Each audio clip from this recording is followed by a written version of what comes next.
Bonjour les incarnés, je suis le devin chinois blanc du livre des changements, le Yi Jing.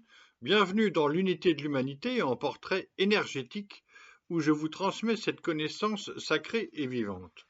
Puisque tout est énergie, aujourd'hui nous allons parler de l'énergie 38 divergence d'Antoine Decaune.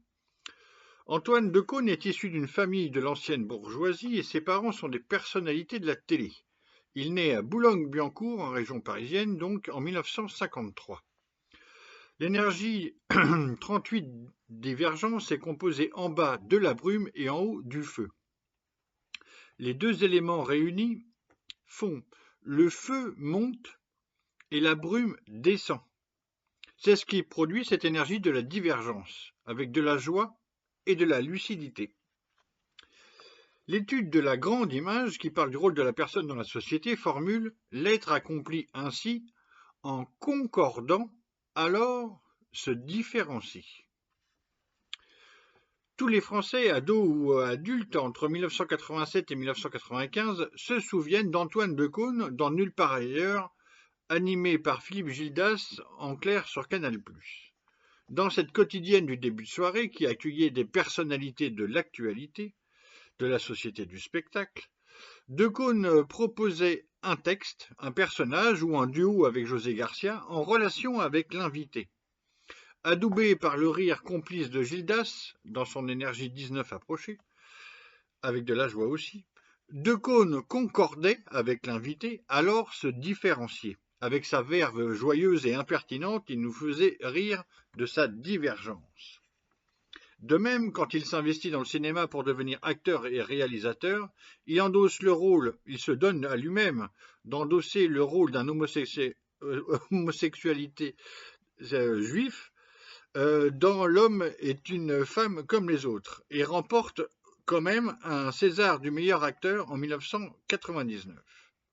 Antoine Decaune est un talent donc qui touche à tout. Animateur télé et radio, passionné de musique, acteur et réalisateur, il a écrit une dizaine de livres, une dizaine de chansons de dessins animés, joué dans 18 films, 12 téléfilms, 6 films comme réalisateur, une dizaine de doublages pour le cinéma, et il a aussi un record de présentation 10 fois de la cérémonie des Césars. Pour présenter cette énergie 38, Javary et Faure écrivent « Divergence traite des antagonismes et de leur résolution, montrant les tensions qui surviennent lorsque les êtres réalisent leurs différences. Il concerne les contrariétés, contestations et désaccords qui s'élèvent lorsque chaque individu, groupe ou tendance à l'intérieur d'une même personne cherche à s'extérioriser et à s'affirmer. » Ici, ça parle d'un processus d'individuation pour tout un chacun, que l'on retrouve dans ces personnages, par exemple de Didier Lambrouille, de Pinbuit, de Langue de Pute et de toute la compagnie des personnages de Decaune. Javary et Faure continue.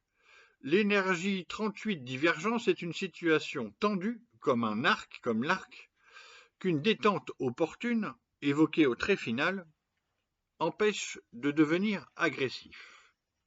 Tendu comme l'arc, c'est encore Didier Lambrouille, ou alors ça peut être aussi son débit verbal dans Rapido, émission télé sur la musique. Javary et Faure conclut.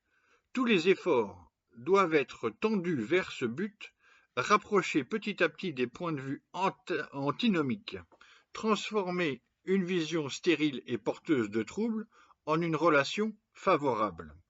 Ça me fait penser à son émission télé où il fait un tour de France des régions avec des rencontres toujours plus originales les unes que les autres. Javary et Faure aussi. Seul celui qui s'efforce d'aller au-delà des apparences peut rendre les divergences fécondes.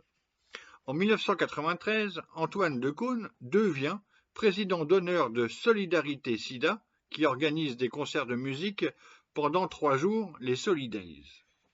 Je conclus par un petit quatrain divinatoire. Antoine Decaune, 38, divergence, joie feu des projecteurs, culture décalée, musique et cinéma, radio et télé, amusant touche à tout, en toute intelligence. Et vous, vous vivez dans laquelle de ces 64 énergies ?